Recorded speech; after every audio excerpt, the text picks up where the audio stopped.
Assalamu alaikum. We're really excited to announce the launch of our new online community on School, where you can transform your learning with exclusive Islamic education. You can find courses, lectures, live events, Q&A sessions and more, with all revenue generated being dedicated to the Karima Waqf.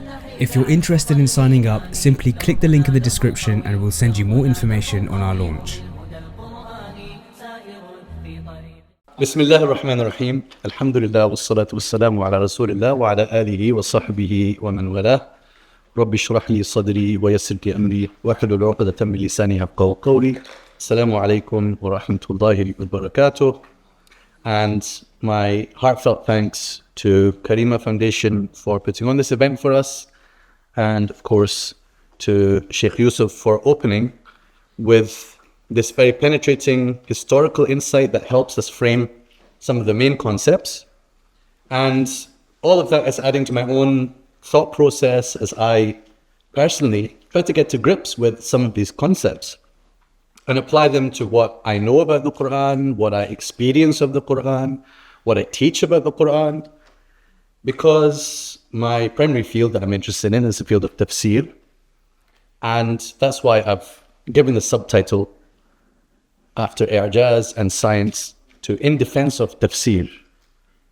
And some of you may know that my handle on the social medias is at Tafsir Dr, right? And that was at first tafa'ul, that's to say optimistically, before I got my PhD, and then after that it became haqiqah. Alhamdulillah. So when I was 17, I did something very naughty.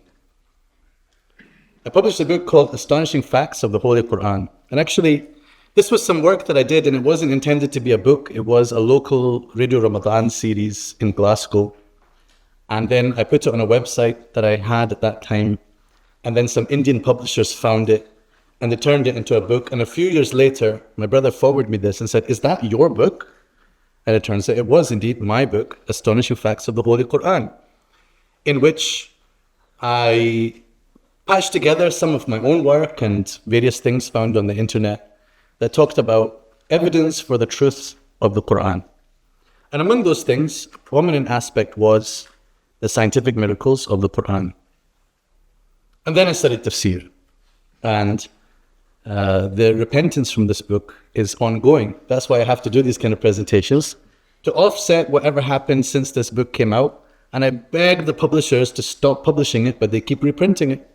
So your duty now is to give me the promise that you will never buy this book. Okay, if you want to buy this one, that's fine. Okay, but this one here, I'm showing you only to warn against it, as the scholars did in the books of Mawdu'at, right? Only to warn against it. So the aspect that I still actually feel happy about when I look back at this piece of work was that it took a broader angle and a broader approach to this question of, how do I know that Islam is true? How do I know particularly that the Quran is true? Which is not the only way to know that Islam is true and that the Prophet ﷺ is true, but is a big part of it. How do we know that the Quran is true so that we can call people to follow us in the Quran? What do we want from all this discussion that we're having about i'jaz? Number one, to be convinced by the Quran. Number two, to be convincing to others who might not yet be convinced. And being convinced is not just a matter of, well, alhamdulillah, I've taken my shahada, I'm here in Karima Foundation. Obviously, I've done enough to get to this point. But iman and faith is something which grows, and something which a constant engagement with the Quran in the right way would cause our faith to continue to grow. And that's the case as I study, and it might be in preparation for some lessons that we're going to give or some lectures, and you delve into the tafsir and you think more deeply for your own self, and you say, Subhanallah, this is the truth. This is a perfect book. This is a powerful discourse. This has got depths beyond what I knew before today, and depths which I'm sure I could never entirely exhaust. So that conviction is something that we want to always be nurturing. Right? That's a yaqeen phrase, that nurturing conviction. And that is why we need to know about these things which we banner under the title of i'jaz. Now, these are some questions that are on my mind, and things that bother me, and things which concern me from day to day. So I'm going to put these questions out, and I might say something about them, but I want us to keep them kind of in the background of what we are going to be thinking about and what we are going to then discuss in the question and answers as well. The first of these questions is, should we accept weak arguments for Islam? Someone comes to your dawah table, your street dawah, you do some kind of linguistic jiu-jitsu, right? And you manage to overpower them in the instant, and they say, okay, all right, ashhadu, and they say the rest of the shahada with you, and they have now become Muslim. And then we forget about them. But apart from these problems, is that the type of thing that we're trying to achieve? You know, you could argue it. You know, we're just trying to save people from the hellfire. Maybe after that, they will grow in their faith. But when doing that, is it okay to use arguments that are not actually accurate, that are not convincing to somebody else, but they were convincing to this person? Could we sometimes be convincing people who become convinced because of their ignorance? Because they don't know perhaps the possible counter-argument to what you're saying. Your argument might be very weak, but it's strong enough for one particular person. So is this a valid thing to be doing? Because, you know, if I were to give a talk about the miracle of the Quran that wasn't today's talk, and it was more out in the public, I'm assuming here people are a little bit more ready for some critical ideas. If you weren't, then you would have left after Sheikh Yusuf's presentation or during it. But the fact that you're still here means you're ready for this type of discourse where we want to actually do better. We want to do better as a community. We want to strengthen the way that we are going to present Islam to others. And in the first place, we have to strengthen our own perspective. Is a strong religion to be defended with weak arguments? Is the truth supposed to be supported by falsehood? That is to say, something like trickery, where I pull the wool over your eyes and I make you think that something was a convincing argument, and you just didn't know any better, and so you accepted it. Have it done right? As you can probably tell by me asking the question, my feeling is no, we wouldn't have done right. And we should not accept weak arguments for Islam. And one of the main problems of it will be, is that one day that person will hear the counter argument, and the structure that we built out of weak arguments will be like the house of cards that is blown over by the slightest wind. So we have to think very carefully about what we use to defend and promote Islam. Another question that I have, maybe we'll have some perspectives on this later. If we talk about the miracles of the Quran, does the Quran have one miracle? Does it have one type of miracle? And if we were to say we're thinking specifically about linguistic miracles, for example, is it one ayah that has a linguistic miracle? Or many ayat have a linguistic miracle? Are there 6,000 plus linguistic miracles? If we were to say, for example, in this ayah, I was so convinced by this argument and this point about this ayah, that was enough for me to become Muslim. We've seen this happening, and there's nothing strange about that. So is the Quran's miracle in one place, or is it a cumulative effect? So if we were to say, for example, one argument might not be convincing to everyone, but another one might be convincing to the other people. Is the miracle actually lots of smaller miracles that make up one big miraculous construct? Number 3, would we accept any attempt to replicate the Quran today? So we talked about the historical argument and how, in a way, that is a closed case. The mu'arada, the objection, the obstruction, the replication never happened. So that's a closed case. But now people are talking about, oh, what about ChatGPT and GPT-4 and GPT-5? Yeah, يُؤْمِنُونَ بِالْجِبْتِ وَالطَّاغُوتِ, right? It's mentioned in the Quran, the GPT, right? Don't quote me on this one. Cut it from the record. Okay, so this whole idea that artificial intelligence will actually be able to replicate the Quran, will be able to replicate the Quran. People are actually telling me that, Dr. Sohaib, you need to do a course on this issue. Right now is the hot issue of the time, the ijaz of versus artificial intelligence.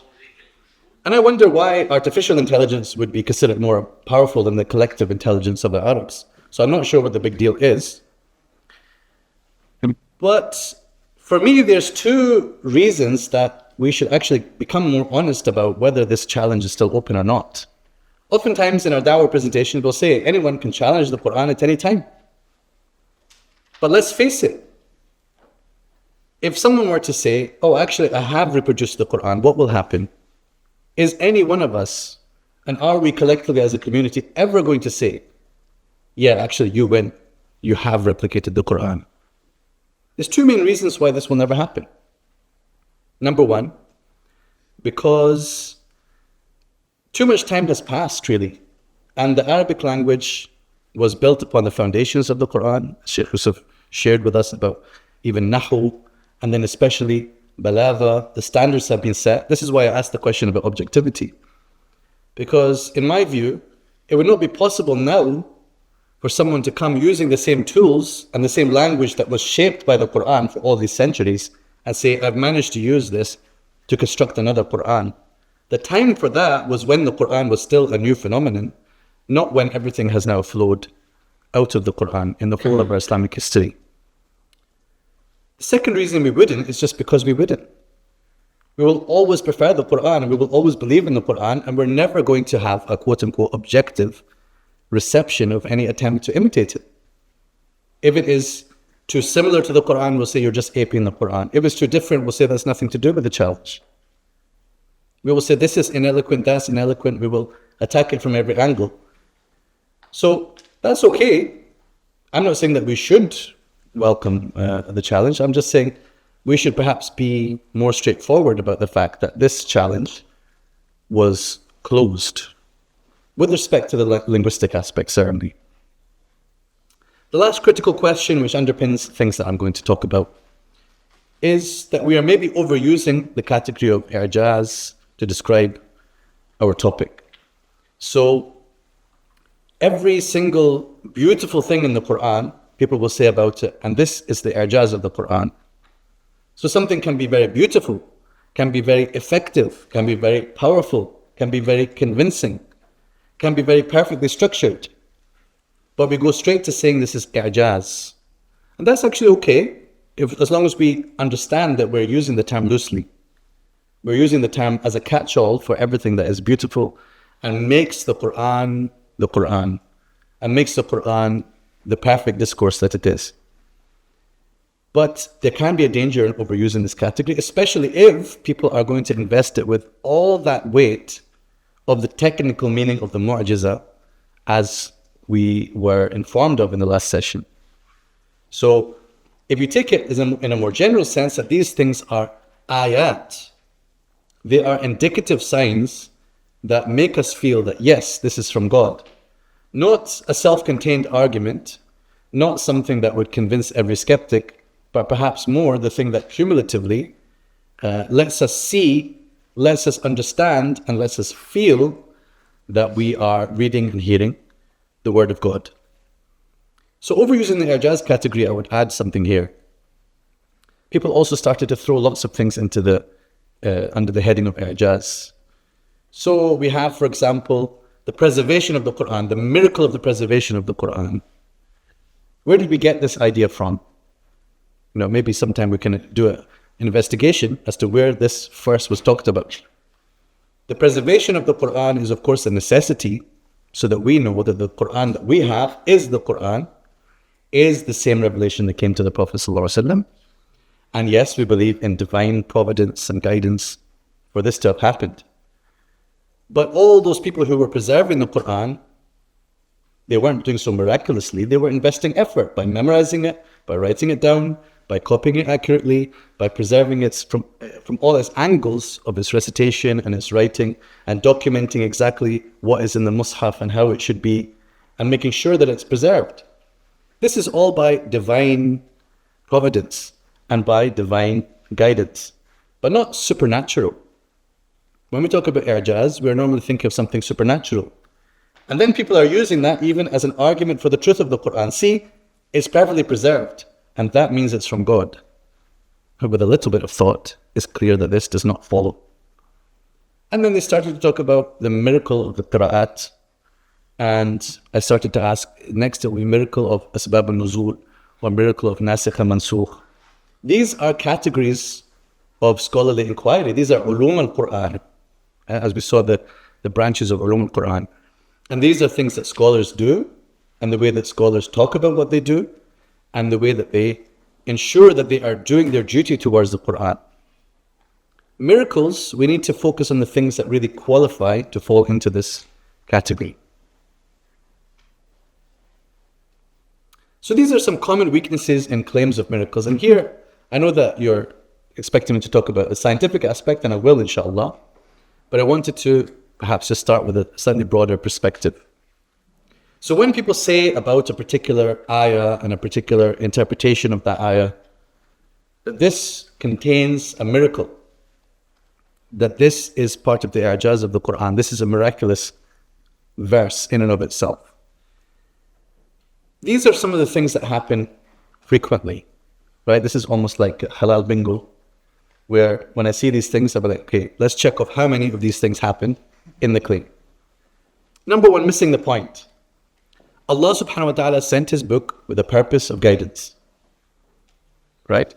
He sent it with the purpose of guidance.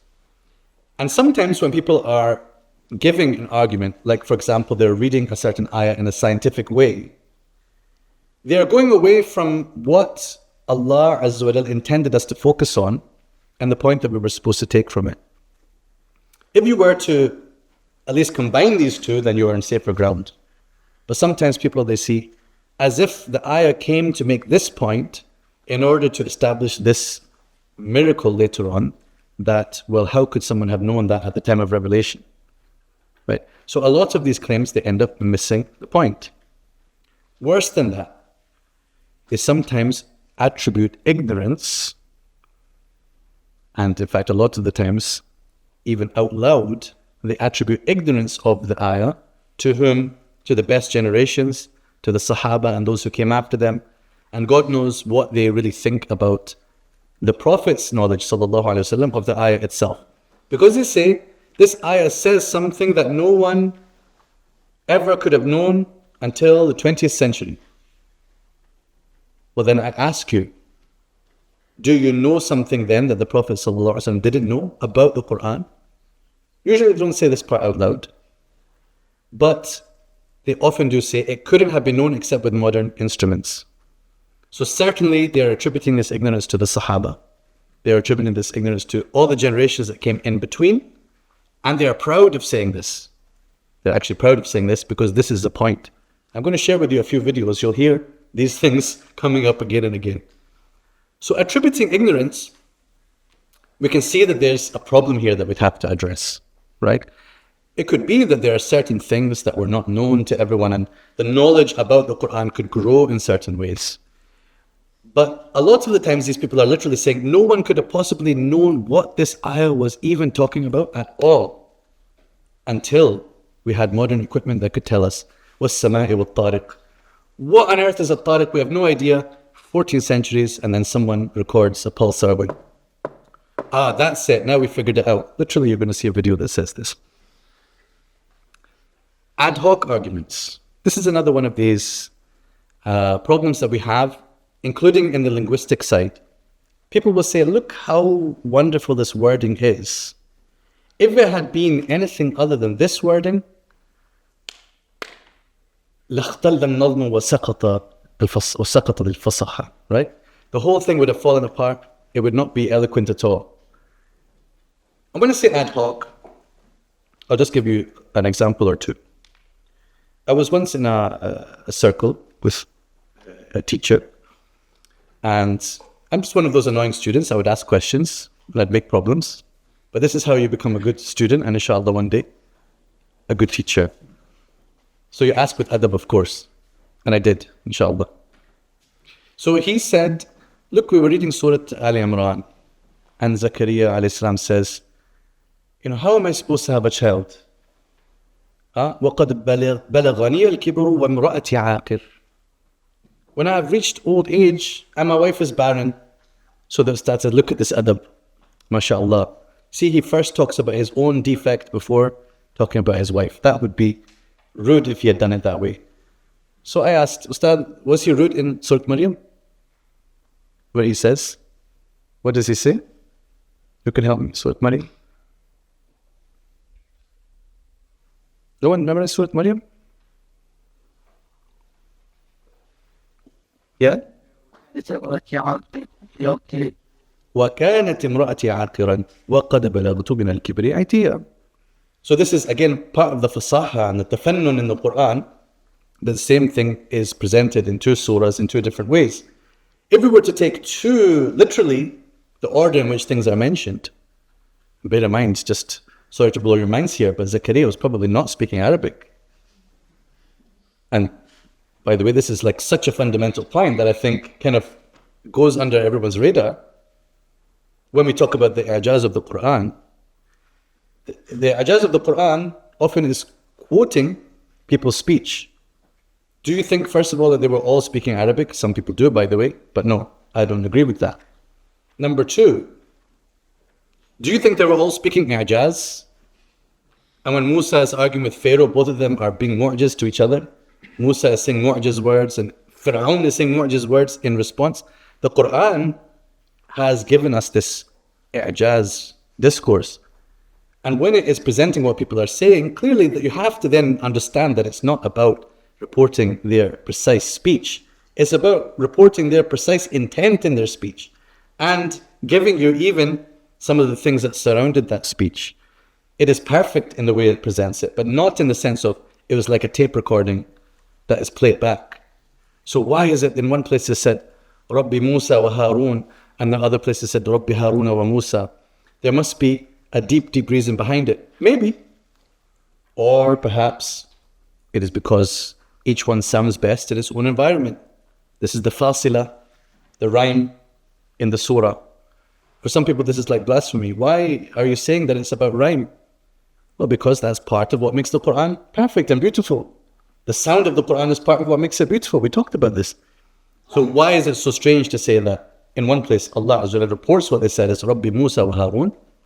In the other place it reports it as Rabbi Haruna wa Musa. Do we have to then go and say, actually half of the magicians said Rabbi Musa wa Harun and half of them said Rabbi Haruna wa Musa? Some say this. Or they said it one way and then a few minutes later they said it the other way. Some people say this. It gets complicated. So ad hoc argumentation is where you say it had to be this way and couldn't have been another way, and then you end up falling into some problems because you then attribute the very thing that you said couldn't happen, and then you say, oh, actually Surah Maryam now, I've made it not have balagha or not have adab. There was one person who posted online about there's no Ya Rabb in the Qur'an because Ya is for Nida al-Ba'id. You can count the mistakes here. Number one, yes, there is Ya Rabb in the Qur'an twice. Number two, it says Ya is for Nida al-Ba'id. This is also mistaken because it's actually the Aslun Nida, right? It's just basically the main thing that you use to call someone is Ya.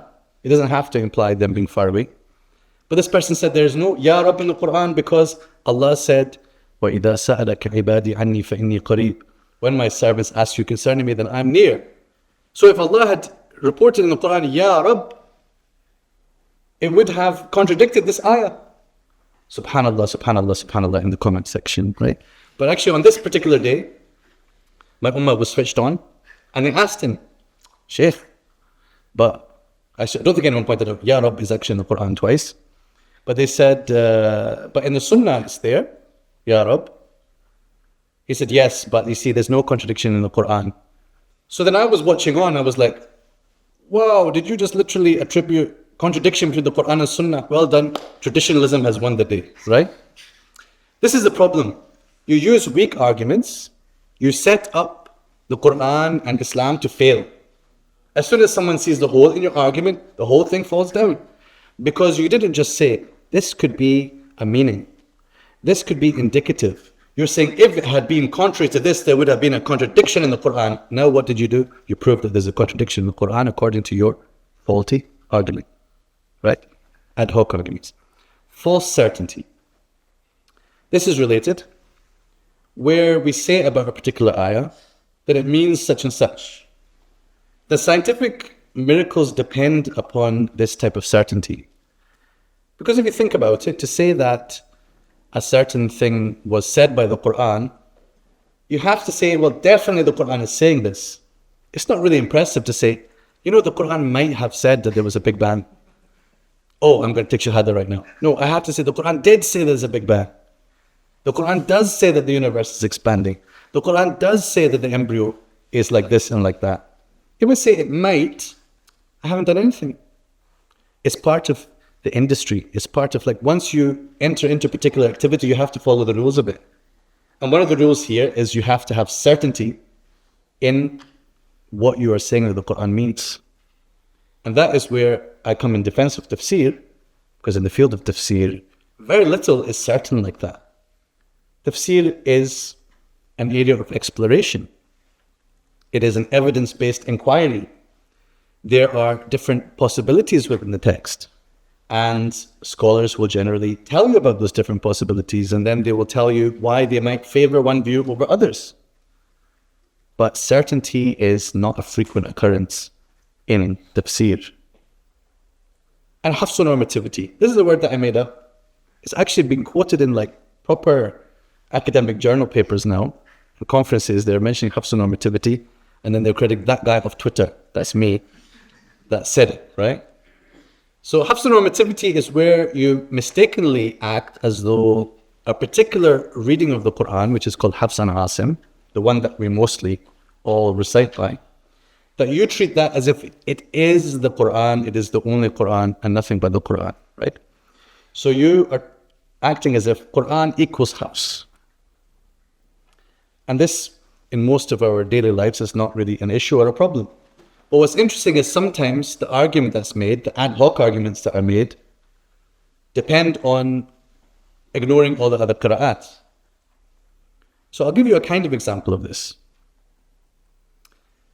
This what I'm sharing to you is actually from the Itqan chapters that I translated, and the footnote comes from my PhD thesis actually. So from Ikramah, it is related that when there is a barrier in the Quran made by Allah, it is called Sudd. And when there is a barrier made by people, it is called Sadd. So that is as if to say, when the Quran says the word Sudd, it means a mountain. And when it says the word Sadd, it means something which is a man-made construction, a wall, a barrier, right? So you're already thinking about stories in the Quran where there's a Sadd, right? We're thinking about Dhul Qarnayn, and he is building a Sadd for the people in his third place that he visited, right? So this, by the way, is not a claim of a miracle, just to be clear. But this is the format that a lot of claims take. That's why I think this is interesting. Because you can imagine someone could say, Subhanallah.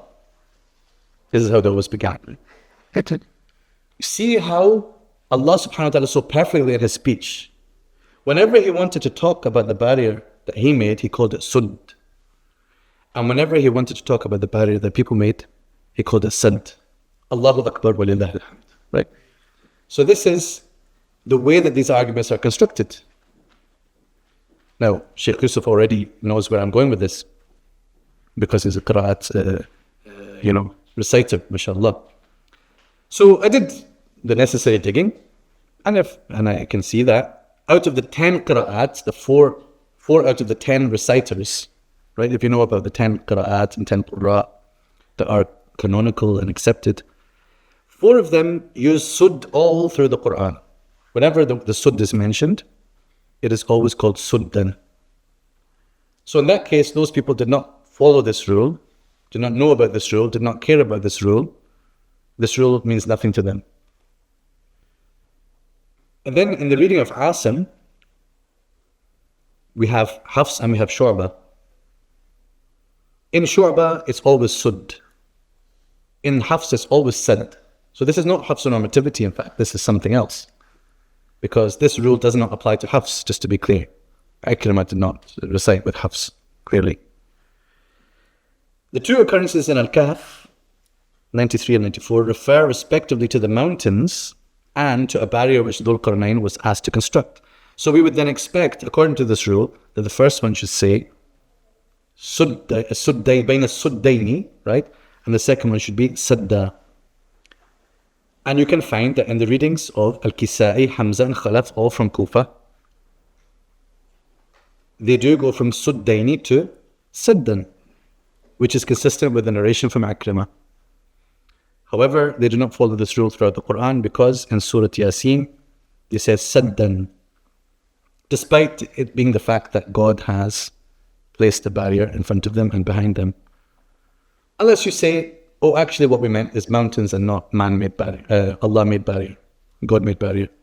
So we can say that maybe they are consistent. The remaining two readers, Ibn Kathir of Makkah and Abu Amr of Basra, recite Sadd in Al-Kahf and Sud in Yasin, and I cannot find a way to square that with the rule or to provide any explanation other than Sadd and Sud are basically the same, and it is fine whether you recited Suddan or Saddan. It all amounts to the same. It's all acceptable. It's all permissible in the different ikhtiyar that they made. So I want you to keep this in mind when you hear certain claims. Does it pass the qira'at test? When they say to you, for example, every rih in the Quran is for punishment, every riyah is for mercy.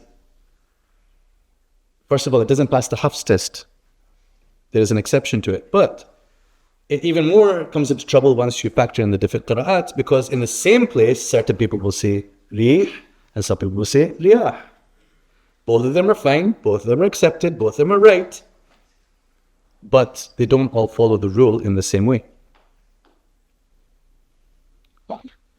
So here, when I said in defense of tafsir, I want to think about what does a mufassir actually do? And, I read a mufassir like Razi, or a mufassir like Ibn Ashur, right? Very different eras. I'm going to share something from each of them, inshallah, just after this. So a mufassir here, I'm using to stand in for scholars in general who are studying the Quran. The first thing that they do is establish the text. Establish the text, I don't mean here to invent the text, obviously. It is revealed, it is transmitted from the Prophet ﷺ to his Sahaba. But you know also that there was a certain amount of variation in the time of the Prophet ﷺ, represented by the 7 ahruf, right? The 7 ahruf, meaning a degree of flexibility, of variation, divinely ordained, divinely supervised. The Prophet ﷺ was overseeing what was happening, and he himself perhaps has recited in multiple ways. People have heard him in different ways. They have also adapted things to their dialectal norms, and they have heard something and elaborated something. And then we come to a period where we have something called ikhtiyar. And ikhtiyar is where a particular qari says, well, I am going to, based on the available possibilities, recite it with this combination. So some of them might have said, well, I really like to think of the mountains as being called Sud and the man-made barriers as being called Sad. So since both these are transmitted, I'm going to follow this pattern wherever the word occurs, right? This is ikhtiyar. And, this is still something which people find a bit difficult to process because of the way that we have sometimes been told about the history of the Quran and the preservation of the Quran. But in short, I want you to really understand that this is the preservation of the Quran, and this is the way that the Quran was preserved, is that these people who were also knowledgeable about all the sciences of the Quran, and they were knowledgeable of the grammar of the Quran and the language of the Arabs, they're the people who made these choices between different options. And they helped us to receive the Quran in the way that we have it now, including in the 7 and 10 recitations. But my point is here, before even getting to explain the text, the mufassir is in a way looking at the text and saying, which version of the text am I engaging with here? Which part am I explaining? Am I explaining it as Sud, or am I explaining it as Sad? They are doing also i'rab of the Quran. How do I see this sentence? Where do I see the beginning and end of the sentence, right? The syntax of it. And then based on that, I'm able to then elaborate more on the meaning of the text. So the second thing, and this is the most obvious thing, the main thing that the mufassir does, is to explain the text. Now, explaining the text could be done in a supposedly objective or critical way, right? A few of us are going from here down to London. The next few days we'll be spending rubbing shoulders with some of these people who feel or claim to be very objective in their study of the Quran because they're like Al-Walid, Kuffar, right? So there's going to be people who feel that they're doing an objective study of the Quran, whereas as Muslims, we don't aspire to that type of objectivity where every option is on the table. When we encountered that ayah in Surah Al-Najm, right, there's one option that was never on the table for us, and that is, oh, this ayah is actually in the wrong place, right? The thought wouldn't even cross our mind. Instead, as Muslims and as Muslim scholars, you assume that this is actually the best of speech. And then you find the explanation that helps you to see that it's the best of speech, right? In the qira'at, although it's a very vast topic for us to, we don't want to get too sidetracked into it. But again, in the qira'at, especially in the early stage, there were certain readings that certain mufassirs would look at and say, I honestly cannot really make much sense of this qira'ah in this form. And since there's another qira'ah available, I consider that one to be more reliable. Right? So they would even criticize things, which, as we know, there's lots of qira'at that fell out of favor altogether, and we know them as the shawad, right? So we know them as the non-canonical readings, or the aberrant readings, or the isolated readings. And they fell out of favor, and they're not considered to be part of the Quran. But even the things that did actually make the cut, and we have them as part of the 7 and the 10 qira'at, there are some specific words and specific ayahs where certain mufassirs said, I don't actually like this way of reading it, and I think it shouldn't be read this particular way. And we can then go back and criticize those mufassirs and criticize those grammarians and say that they were wrong to make their attack on the qira'at. But in their time and place, it was reasonable for them to say what they said, right? It's only later that things reached a level of stability where now these are the 7 qira'at and these are the 10 qira'at, and there's no more debate over that. So now we would say, okay, this particular tricky qira'ah, there's something difficult to understand, but we're going to make every effort to understand it, and we're going to go deep into the annals of the diwan of the Arabs and the register of the poetry and find the shahid, the witness that we can call up into the court and say, yes, actually it's okay to break between a mudaf and mudaf ilayh, right? And we can find that. Why would we do it? Because it's the Quran. So what I'm saying is that we don't approach this in a purely objective way. We do something which I'm describing here as tawjih. Tawjih means I will find the way that this actually works, and I will make it make sense, because I assume that it does make sense. And if I'm struggling to make sense of it, I will work harder. I will work harder to make sense of it, because it is worth it, because it is Allah's word. So this was my problem here, and what we're probing about subjectivity and objectivity. Muslim scholars do not have that type of objectivity where all options are on the table, nor should they. Ta'weel is another aspect, and this is relevant to science. If you find that something on the face of it, the zahir, you know the word zahir? The apparent sense of something, the most obvious way that comes to your mind when you read it, that this would result in something impossible, or let's start to say now maybe unscientific, then we can say, is there another meaning available for this? Is there a ta'weel available? So I can take it away from its zahir, and I can see it as meaning something in majaz.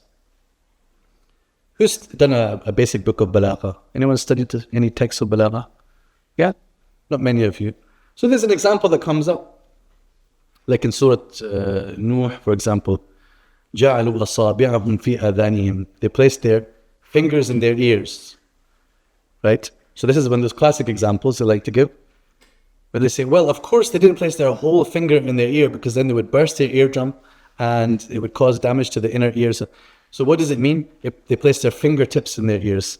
So they consider this an example of taking away from the zahir towards, away from haqiqah even, towards majaz, towards metaphorical and figurative usage, right? So if you take that as the case, you start to see that actually this is something that permeates all through the Qur'an. And in fact, all through the language that we speak as well, and in English. So not on purpose, the last few sentences that I've said, you could find lots of examples of majaz in them. When I said all through the Qur'an, here I'm comparing the Qur'an to like a substance or a place that you can go through, and I said through the speech, it permeates, right? All of this is isti'ara, and metaphorical usage of language is everywhere. And when I said everywhere, also I did it again. And we use it round the clock, and that's a majaz as well, right? You can't escape it, that's majaz as well. So this is just completely normal to language. Don't let people tell you that, okay, only Ash'aris do majaz, or, This is basically everywhere, right? So, ta'weel. It means to understand things sensibly. Sometimes our children, take things too literally. And sometimes as well, if they're being insolent, they'll do it on purpose to wind us up. Yeah, that's another one, wind us up. So if I said, if I told someone to put their fingers in the ears, I said, well, I can't exactly push it all the way into my ears, can I? So that would be taking things literally out of context, and it's unjustified. You're supposed to understand sensibly what it means to put your fingers in your ears. You shouldn't need to be an advanced graduate in ta'weel to know how to understand it. We do this naturally. So that is what we call a charitable reading or a sensible reading. That's how I'm putting it. When you're reading the Qur'an, you don't take everything literally as the basis. That's what some people will tell you, by the way. This is like supposed to be a rule. And I have a lot of problem with this rule. The rule is, you take everything literal unless you are forced to go to majaz. And then you can accept some majaz here and there, right? But I think in speech that is not normal. Maybe we can say in the ayat of ahkam, where there's like a legal instruction, this is the point that's being made. Don't jump towards metaphorical readings of things. When there's a literal meaning available, then that's obviously what we should consider intended by God, that He's telling us to literally, for example, wash your hands and your face, right? He's not saying, blow on your hands, or He's not saying, wish that your hands were clean. He's saying, wash your hands, and there we're going to need water. We should not jump towards metaphorical meanings. But in many things that we read in the Quran, now we're going to start to think about the descriptions of the heavens and the earth. Why should we insist on a metaphorical meaning? Why should we insist on a literal meaning until we are forced to see a metaphorical one? Isn't it quite appropriate to think that metaphor is in play?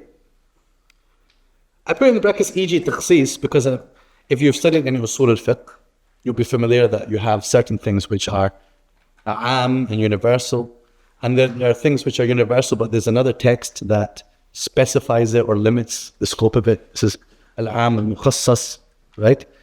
And then they say there's something called al-am alladhi urida bihi khusus.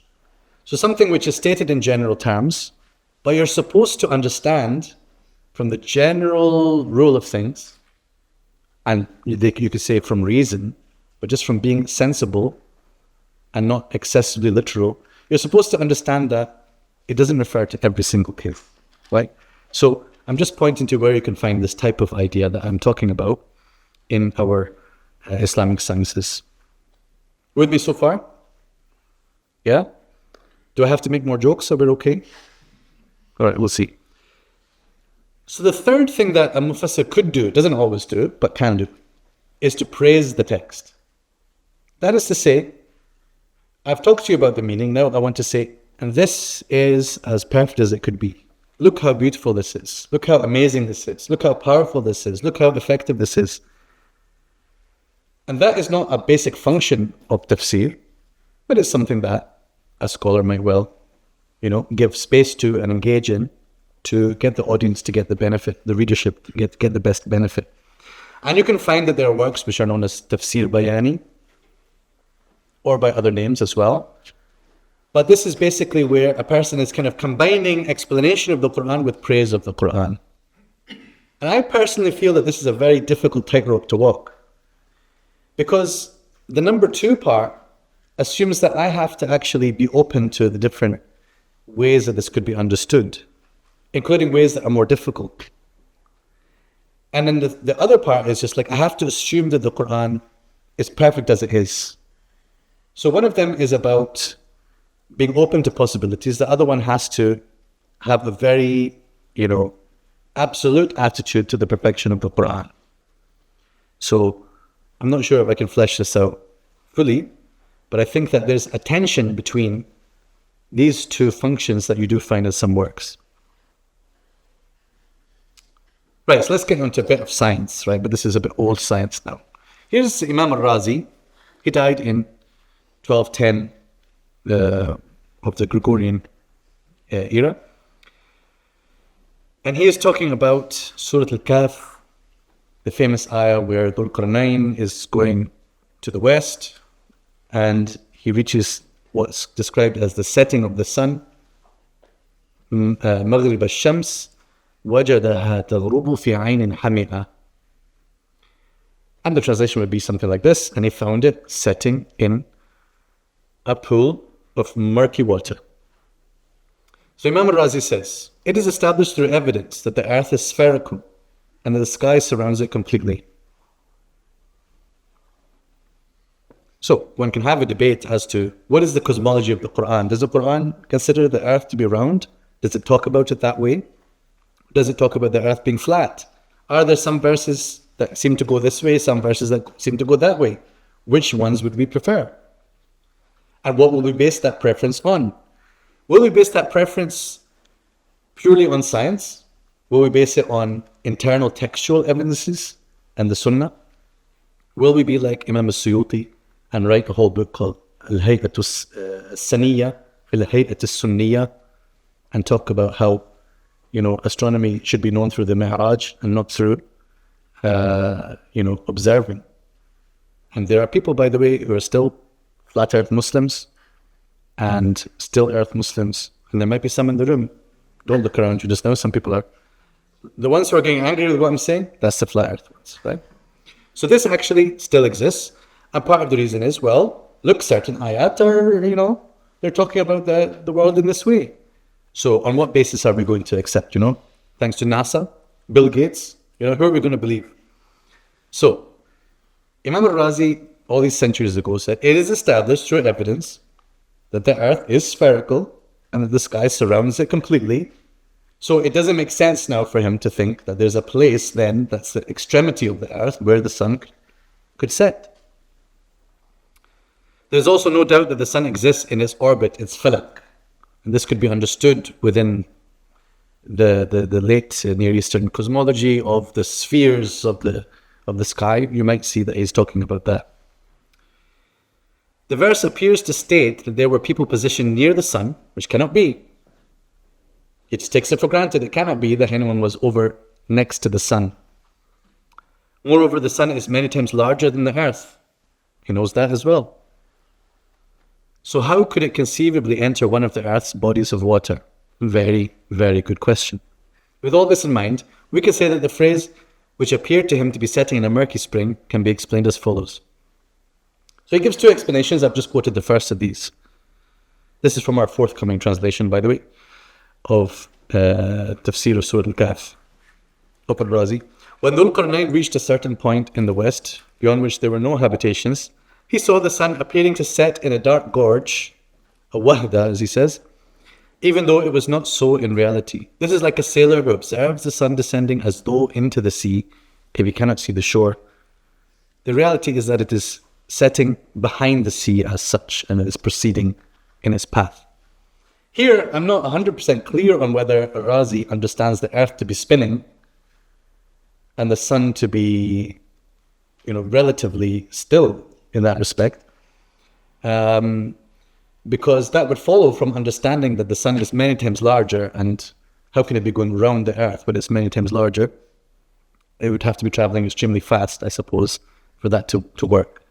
So maybe he understands that the earth is spinning, but I don't see him kind of making that point out loud. He goes on to argue against the flat earthers. He says the people of narrations, Ahlul Akhbar. So I'm not sure precisely who is intended here. But he refers to them as Ahlul Akhbar.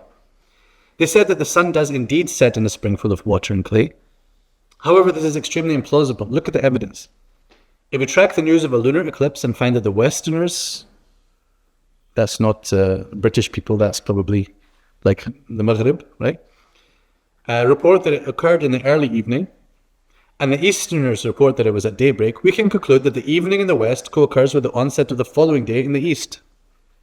Indeed, the onset of evening at our location corresponds to late afternoon in another land, early afternoon in another, morning in another, sunrise in another, and midnight in yet another. So it seems remarkable to us, maybe because we have a certain conception about people in the past. They knew nothing about nothing. And in reality, the earth being round was known long before Razi. And it was known by Muslims, and Ibn Hazm talked about that, and some mentioned that there's something like consensus on that. And it was probably known by other communities before the Muslims as well. He says, since these realities are known based on observation and study, and we realize that the sun is up and observable somewhere at all these times, the suggestion that it disappears into clay and sludge goes against decisive facts. And this is crucial. This cannot be said about the speech of God. So it is incumbent to resort to such interpretation as we have mentioned above. So you see, there's a zahir, there's an impossibility of that zahir, and then there's ta'wil. Right? So the starting point is, it appears to say something, and then we say, we have good reason to think it's not saying that. I'm not changing God's words, I'm trying to understand God's words, because I don't think God would tell me that the sun sets on earth in a muddy pool. And I would be that insolent child if I act as though that's what he must be saying, because that's what you said. Literally, it's what you said. Yes, literally. But who told you to read everything literally? Right? So I have to then resort to the best interpretation. This is tawjih and ta'wil. But you see how this is going to go against the idea of scientific miracles, because scientific miracles requires everything that's zahir to actually be the correct meaning. Right? So, in fact, this contains a miracle that the Quran told us that the sun does set in the murky world. Even if we don't know it yet, we're going to know it in the future. One day we will discover that the sun does set in a murky pool upon earth. This would have to be, of course, I'm sure no one says that, but this would be a kind of logical thing following from what they say, right? Because they're assuming that the Quranic text is super clear and univocal and has one meaning. And we're pointing out that you actually have to do tawjih of things which would be otherwise difficult to understand, or would be wrong if taken at face value and interpreted literally, would be wrong, decisively wrong. So recently I was reading Ibn Ashur in Surah Al-Baqarah, translating it, in fact, translating the Qur'an according to his tafsir. So I'm discovering a lot of really interesting things that he talks about. One of those, when he's talking about هو الذي خلق لكم ما في الأرض جميعا ثم استوى إلى السماء فسواهن سبع سماوات. There's a number of interesting things here, including he thinks the sab'a samawat are the 7 other planets in the solar system. But that's not what I'm going to talk about just now. It's the issue of thumma. He created for you everything on earth. Then, thumma is literally then. Thumma stawa ila sama. Translation is going to be something like, then he gave attention to the heaven, to the sky, and formed it into 7 heavens or 7 skies. So thumma, we would normally jump to thinking means that something came after, then, later. But Ibn Ashur points out that normally when one sentence is added by thumma, we are not supposed to immediately think about chronology and time. We're supposed to think about how one thing is following from another in mention. It's called at-tarahi al-rutbi. So it's like moreover. Yeah, I think even Yusuf Ali's translation is like that. Moreover. What's more? The next thing that I'll mention, even more interesting, even more impressive, I'm going to tell you the next thing is even greater than what I just told you. That's the idea of thumma, the concept of thumma. But it can also be for sequence in time. It can be both together, right? So here he says, this is a crucial quote, if the skies were created after the earth, then the chronological sense is also intended. But if the heavens came first, then it is only rutbi, it's only order of mention, and this is more evident here. So you see, it's the scientific question, it's the question of the fact of the matter that is guiding his interpretation. That's not unusual, by the way. It's not like Ibn Ashur is the only one doing this. It's just only sensible that I will read it in the way that makes best sense. How do I know what makes best sense? Lots of different things and factors, including what is known through science. He talks about how the Salaf differed over this, because there are some ayat which seem to indicate that the heavens came before the earth, and others indicate that the earth came before the heavens. Okay? So this one seems to indicate the earth came before the heavens. Then in Surah Al-Nazi'at, بناها أنتم أشد خلقا أم السماء بناها رفع سمكها فسواها وأغطش ليلها وأخرج ضحاها والأرض بعد ذلك دحاها. And the earth after that, after the sky, I'm going to leave dahaha. This is another one of these claims of scientific miracle that it means egg-shaped, and then he made it egg-shaped. Because the earth is supposedly egg-shaped according to scientific miracle industry, but it's not. Anyway, dahaha, he then spread out the earth. So that ayah seems to be saying the opposite of what this ayah seems to be saying. So one of them has to yield to the other. Which one will we take as the basis? And which one will we do ta'wil of to kind of explain it in a different way? Ibn Ashur says, the stronger view is that the sky was created before the earth. Number one, because the expression وَالْأَرْضَ بَعْدَ ذَلِكَ دَحَاهَا is more explicit in terms of order than this one is. Although he says, بَعْدَ ذَلِكَ can also be ta'wiled. Don't worry, if you want to, you can ta'wil the other one. If you want to, we can ta'wil just about anything. As a secret between me and you.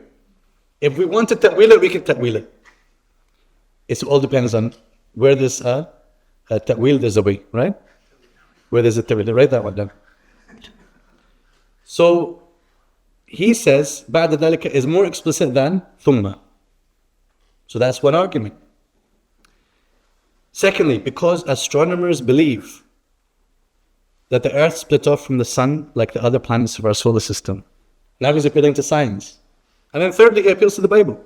The book of the Genesis also presents this apparent sequence. So none of this is an absolute knockdown argument. He just says this is arjah. This is stronger. This is the better view. Not that it is the absolute truth and the other thing is absolute falsehood. But you see how the science features in his decision about how to interpret. I want you just to remember my core point here is, it has to work this way around rather than that the text is given as the basis for a scientific interpretation, which is then confirmed by science. In a way, some of the ayat were quote-unquote confirmed by the science and the other ones have to be ta'wil to fit the science. And that's okay because that's completely normal and that's what we do in tafsir. It's completely normal. Don't get upset about that. He says the Qur'an has used non-committal phrasing, uslub al-ijmal, to make its point here, to sidestep the dispute between the two sides. That's how I see his point.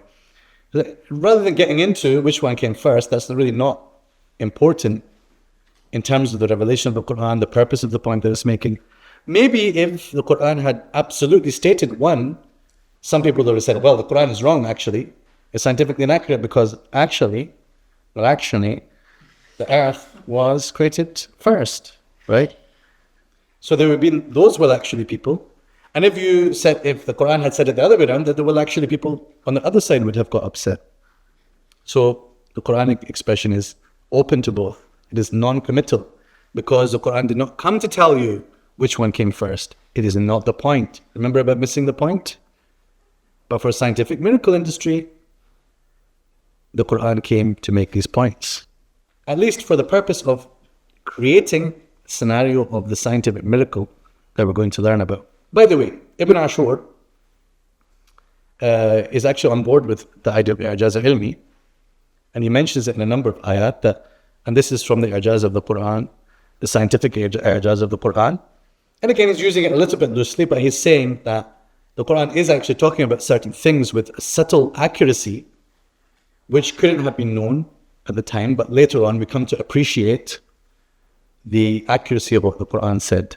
And there was actually the author of the Quran, clearly, the revealer of the Quran, clearly, in fact, did know about these things that other people did not know at the time.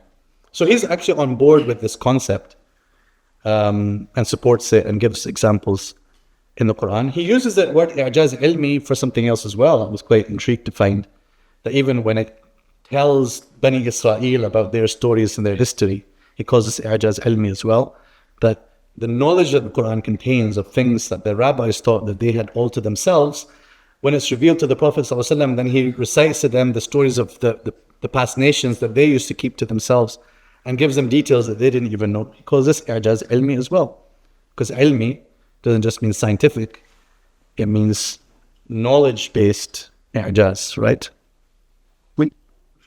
Yeah, you can go ahead. Mm-hmm. Yeah, I found it interesting that Ibn Ashur took first recourse to the language, whereas Fakhruddin Razi went straight to science. Because, I've had that argument with someone at my university, actually, in SOAS, and I just said to them, Allah said, وَجَدَهَ تَغْلُبْ فِي Yeah. He saw it that way. Yeah, so wajada, when it has two maf'uls, is to do with experiencing something. But it's not Allah saying, this is how it is. It's saying, Yeah. You can, exactly. So in the ayah of Surah Al-Kahf, it's possible to explain it in a slightly different way. But actually, that is what Al-Razi is doing. He's just explaining why he's doing that in the first place. But why are we reading it as he found it, he observed it, or he saw that it was setting? It doesn't mean necessarily Allah saying, then it set in a pool of murky water, right? So these people who make this point always, they have to ignore the fact that the language does not say that, the sun did set in a pool of murky water. It says he got to the Maghrib. That would appear to mean the setting point of the sun. That's part of the issue. And he found it setting. And wajadaha taghrub, as two maf'uls, implies that he experienced it. So he might have even thought that was happening. It's possible. And the Quran is telling us about that for its higher reasons. Okay, so here's two concepts that I just want you to have very clear in your mind. Tafsir ilmi, i'jaz ilmi. Tafsir ilmi is essentially using science or using the knowledge of the day, including through observation and scientific theories, to inform tafsir. And that's what we saw Al-Razi doing. That's what we saw Ibn Ashur doing. They are saying, I could perhaps interpret the Quran in more than one way here. There are different possibilities. But the possibility that I'm going to say is correct. I'm going to bring in ilm, the ilm of the day, the science of the day, to help guide that interpretation. This is tafsir ilmi. And tafsir ilmi is not something strange, it's not something new, it's not something illegitimate. It is in fact what you should do. Because as I said, we want to interpret things in the most sensible way. And the sensible thing is not to go against things that are well established by modern science. While we all know that science is liable to change, that it could have things which later on are overturned, if we attach that scientific theory to the Quran definitively, this is one of the core problems of scientific miracles. If one day we are all saying that there's a Big Bang, and recently I mentioned this example in Edinburgh University, and someone said to me, actually nowadays scientists don't accept the Big Bang at all. And I said, I'd like to have that conversation with you later. I'm still catching up with the Big Bang itself, right? So 16 billion years is not enough for me to understand it. So, but if there is a theory that right now is like everyone is sure about it, and we say, the Quran said this, it said this, 100% it's saying this is a Big Bang. And then in 50 years, everyone was talking about, remember that time we used to talk about Big Bang? What ridiculous idiots that people were back then. And, we just said that the Quran is definitely saying that. So the Quran is wrong now. We have just cancelled. Congratulations, you have just played yourself and you have cancelled the Quran and you have made the Quran scientifically wrong. But if you said it's a possible understanding of this, that when the Quran says, do the unbelievers not see that the heavens and the earth were once joined and we split them apart? This Big Bang actually helps us understand what that is saying. And maybe Allah is referring to that event. That is tafsir ilmi. That's fine. Because we can then come back from that later and say, oh, well, maybe it isn't. Because what did people think it was saying all these years is one of the core problems. What did people think? Like, they just had no idea what it was talking about. They had no conception of what the Quran was saying. And it took Hubble and his telescope to actually give us the knowledge of what the Quran was saying. This creates a problem. So this is I'jaz ilmi, is a new field which emerged. You might know some of the figures. Maurice Bucaille and his book about the Quran and the Bible and modern science. And figures like Abdul Majid Zindani with his video series that he did where he gathered a bunch of scientists and apparently maybe sort of tricked them into saying some stuff, which later on they kind of said, hey, I didn't actually mean it that way. And people like Dr. Zabulun Najjar and others who have written on this subject, have taught on this subject. So I'jaz ilmi became a bit of an industry. Literally, there were organizations set up to promote it. And then it started to get a bit of a bad rep and people have started to push back from within the Muslim context. And of course, from outside, where the people who have attacked it and used that to then, as I said, blow down the house of cards. When you build the foundation of faith upon weak arguments, you're opening us and you're opening the iman of your youth to attack. Because you built the faith on weak premises, you made it easy for someone to come and destroy that faith later on. You didn't build in them an appreciation of ambiguity and of flexibility and of how scholarship on the Quran actually works, or even just something consistent with that. You instead gave them false certainties, and you told them about colorful mountains and rainbow mountains, and that's what is talked about in the Quran. You told them about pulsars, and you told them about bees having multiple stomachs. That's the example I'm going to talk about. So there's a very nice paper by Hamza Sources, you may know of him. It's an old paper. Actually, I think he wrote more than 10 years ago. And I looked at it last night, and I said, actually, alhamdulillah, this is very nice. It covers the base very well.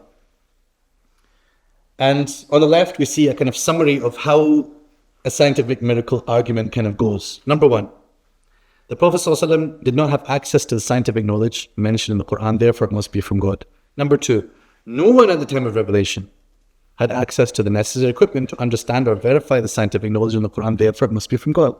Thirdly, the Quranic verses were revealed at a time when science was primitive and no human could have uttered the truths mentioned in the Quran, therefore it must be from God. So these are things which can be individually challenged in individual cases, right? But this is the kind of the necessary background to constructing an argument for a scientific miracle, right? If we said, look, the Quran talks about the earth being round, if it talks about it, as I said, you can actually read it in more than one way. But let's suppose that it was so clear the Quran says the earth is round. Well, there were people before who believed the earth was round. A lot of times people make assumptions, not just Muslims, but we make an assumption about the ignorance of people in the past. And with further research, you come to realize actually people did realize a lot of things. They did have a lot of things right. Or if they didn't know for sure, certainly at least people believed that the earth was round. There might be more than one belief about that. We've sort of imbibed a certain, ironically, a Western triumphalist approach that everyone was so ignorant and thought that the earth was flat, and then Copernicus came and, right, the white people always are the ones who discovered it, right? So we have absorbed that and then we're misapplying it in our Quranic interpretation. So in the article, I'm not going to go through all of these points, but he tackles the problems in these headings. The fallacy of the undisputed middle, that's a sort of logical problem. Isn't there another possibility that you haven't considered here when you're putting a stark dichotomy between two things? Inaccurate history, I just touched on this. teleology, or just say, what is the Quranic verse actually talking about? That was what I said before about missing the point. Scientism, the problem of induction and empiricism, these are some problems in the philosophy of science which also affect this maneuver. And scientific verses, I was talking to you about certain things that could be read on their zahir as going against science. What do? We do ta'wil of them. So then are we conveniently going to do ta'wil of the things that seem to go against science, but the things that confirm science on their zahir, we take them on their zahir. You see, I don't like this kind of dishonest approach. Let's be consistent, right? Let's be consistent. And the last point that he touches on is about Quranic exegesis itself. And that's where I want to give my focus. And I'm just really going to share 3 examples. We still got the energy? I put the videos in because I thought that you might find it more stimulating. So I don't want to bully any individuals or anything like that, but this is just literally something I saw on Twitter recently, and I thought, subhanAllah, this is someone vocalizing how the miracles in the Quran led him to Islam. And it's interesting because there are other people who vocalize now that this is what led them out of Islam. Not the miracles, but finding out that the house of cards was built on air. So let's just listen to it, because I want us to reflect on what he says here. I'll pause it there. Wallahi, I hope that he didn't base his faith on that. Because the way he told us is that he's based his faith on that. And that's why I hope that he's not watching this video, right? Because I'm about to blow this one to pieces, right? So there was a post also that I spoke about on Twitter. And some people told me, why did you not hide the name of the person? And I was like, well, he should have hid his name, not me. So the point is, I'm not focused on the individual, I'm focused on the problem.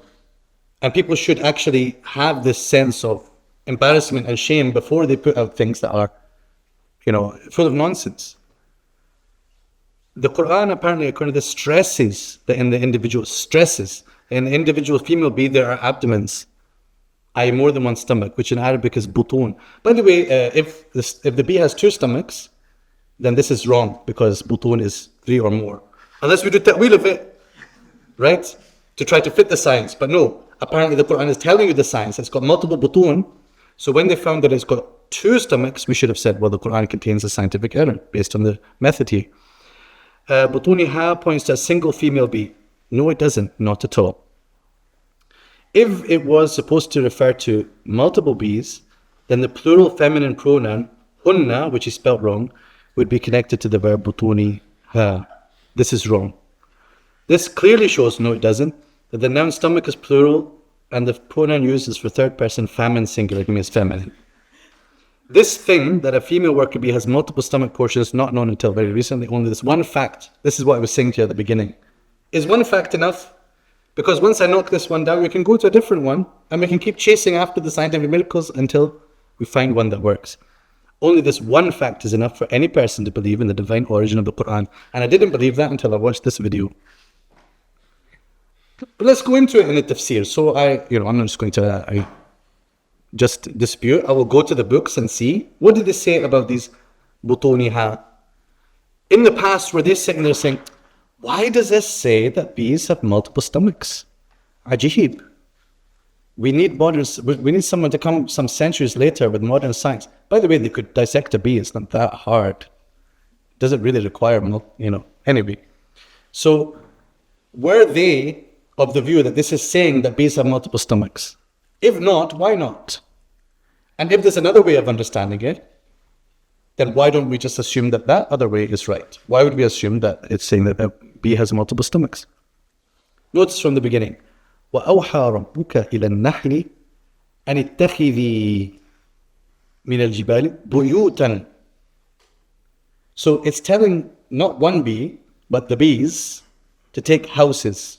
It's not telling one bee to take multiple houses. You see how that's absurd? And اتَّخِذِي, this feminine singular is being used for all the bees. This is something which is called ism jins jam'i. And ism jins jam'i, something like nakhl as well, it is allowed in the Arabic language to use the feminine singular and to use the masculine singular. So for example, here on the right, you see a little bit of the example. In one place, the nakhl is used in the masculine, أعجاز نخل منقعر. In the other ayah, كأنهم أعجاز نخل خاوية. خاوية in the feminine. So each of these is correct according to the Arabic language and in the Quran. So an ittakhidi, all the bees are being told. And then butuniha means from their bellies. Very simple. They always understood it this way. They were right to understand it this way. The scientific, so-called pseudo-scientific explanation is wrong. And you see why I'm emotional about it. This is tahrif of the Quran. You're actually distorting the meaning of the Quran. You're actually telling me some things that are wrong in the Arabic language. And all for what? For the bees' bellies. So now we're going to not any longer know about ism jins jam'i and how it works, and we're not going to understand a'jazu nakhlin khawiyan and a'jazu nakhlin munqa'ir. We're not going to understand it because we're going to have these new rules. Somebody once was making this, a silly interpretation of the Quran. I said to him, well, that doesn't work because you can't say وَإِذَا الْعِشَارُ عُطِّلَتْ. He was trying to say al-ishar could be in the meaning of mu'ashara. Right? Nonsense. Nonsense. Don't try to think about it. Don't let it go in your head. But when I said to him that doesn't work because then it would have to be إِذَا الْعِشَارُ عُطِّلَ. He said no, because masdars are non-binary. Because the masdars don't have a gender. So I was like, do you love your interpretation so much that you're willing to destroy the Arabic language to defend it? And that's what happened in the post that we read. He destroyed the Arabic language and the English language at the same time. Ism jins jam'i can be treated as masculine or feminine. And as Shihab al-Khafaji makes clear in his gloss on al-Baydawi, the bees is treated as feminine according to meaning, as though to say طائفة منه وجماعة. Okay, you ready for another video? Right. By the way, I'm not sure that I'm picking here the best examples or the worst examples. They're just examples that at some point have triggered me, as you can see. And so I'm putting them on you now, right? But I don't believe that these are particularly worse than other things. I think they are pretty representative. There might definitely be examples where someone has just been much more sensible in the way they framed it, and examples that are stronger in the Quran. I'm not here trying to strawman the whole thing, but I'm picking some examples so you can see the kind of things that can go wrong. So, anyway, I put some of the issues here. You have got the sense by now. What is our critique here? Saying that nobody would have understood is not a plus. That this Quran is so miraculous that people didn't understand it and they had no idea what it was talking about. Pick up any tafsir, you will find them talking about was-sama'i wat-tariq. Right? I've got a knock-knock joke here. Knock-knock. Tariq. You don't know how these jokes work? Okay, never mind. It's not a joke. That's just what tariq means, knock. That's it. So look, tariq means knock. So the thing is that they understood that this means a night visitor. It's a star or something like a star that appears at night. And this would be identified with various things. It could be Venus, which is known as the morning star or the night star, even though it is in fact a planet. But classically has often been identified as though it's a star, because it would come at night. And when people would come back to a town, or they're visiting a place and they arrive at night, they wouldn't just go into the town because then they could be seen as maybe up to mischief or an invader or something if they're caught. So they would get something and they would, as they're coming in, they would knock. So that's why, as he correctly said, it means also someone who visits at night. So why do we have to then bring pulsars into it? Is it possible that the ayah in some way is also referring to pulsars? Maybe. But what we can't do is say, well, it's definitely talking about pulsars in order to construct the scientific miracles argument. Who is going to be convinced by that? Only someone that we managed to trick. Only someone that we managed to trick at the dawah table, took shahada, then later on, their faith will be destroyed when they watch this. So it's important to know that the Arabic Quran is an Arabic Quran It uses certain norms of speech. At-tariq meant something to those people. They didn't hear it as by the sky and the knocker. What is the knocker? The star. What's a knocking star? They didn't get confused like this. They had a clear conception of what at-tariq meant. It also appeals to things that they know, and this is a general rule. The Quran is going to say, have they not seen that the heavens and the earth were once joined? Have they not seen? Do you not see in the sky? Do you not see the mountains and their different colors? It's appealing to things that they have seen and things that they see and things that they know in order to make a point to them. If they don't know what the Quran is talking about, then how is the Quran making its point? Last one. My favorite. And this one, by the way, like, it comes all the time. People keep repeating this one. I keep getting sent pictures of these mountains. The first thing I'll tell you, by the way, what you're about to see in the pictures is not in China. That's like, they have to get everything wrong. What you're going to see is mountains in Peru, not in China. So I want you to remember these three things: meanings, manifestations, and miracles. Meaning of the Quran is what tafsir does. Let's look at the words, let's look at the possibilities, let's understand this in the best possible way, using all the tools that we have in usul al-tafsir, and let's bring in the knowledge of the world as well. Tafsir ilmi. Meanings, good. Manifestations. When Allah Azza wa Jal talks in ayah 27 of Surah Fatir, that you see tracks in the mountains, red, white, and black. By the way, when you saw those mountains, did they look red, white, and black, or they were like all the colors of the rainbow? Do you really feel it's the same thing? I don't. But maybe upon seeing that, we say, SubhanAllah, you see how Allah talked about those tracks in the mountains? This is even more varied in its colors. And Allah created this as well. And Allah told me to appreciate His creation and the diversity therein, even the colors within the mountains, the Arabian mountains that they all saw, the tracks and the colors within it. But you know what? There's even mountains that are even more colorful and amazing than that in Peru and China, and apparently in Iran now I've seen that as well. So, manifestations. This is manifestations of Allah's signs in the creation. We can appreciate it on that level without saying, and that's what Allah Ta'ala ashara ila hadhi al-jibal. And thirdly, miracles. Miracles requires this construction of an argument which is not going to work. To say that the Prophet ﷺ, could not have known this because he didn't travel to China. So how did he know about colorful mountains? I'm sorry, you've just misapplied as to what the Quran is talking about. Final thing, recommendations. Study the world in all its forms, and use this to help you understand the revelation, and use it to help you appreciate the revelation, right? The meanings and the manifestations. And any argument that we make to a skeptic, or indeed someone that we are doing da'wah to, any argument that we make, test it critically first. Have I applied some ad hoc reasoning? Have I applied false certainty? Is there an objection that can come to this? Then consider that objection first. Like the great minds of our tradition have done, like Imam Razi does all the time. He's telling you something that says, well, you might object that such and such. Well, this is the answer that I would give to that objection. I saw you coming, and I have an answer to that objection. Always we should be steps ahead. We shouldn't be the ones who get embarrassed because we said something that we hadn't looked into, hadn't tested, and then someone throws it back in our face. And we have then embarrassed not just ourselves, but of course, we have placed the deen in that unfortunate position. Barakallahu feekum. Wassalamu alaikum wa rahmatullahi wa barakatuh.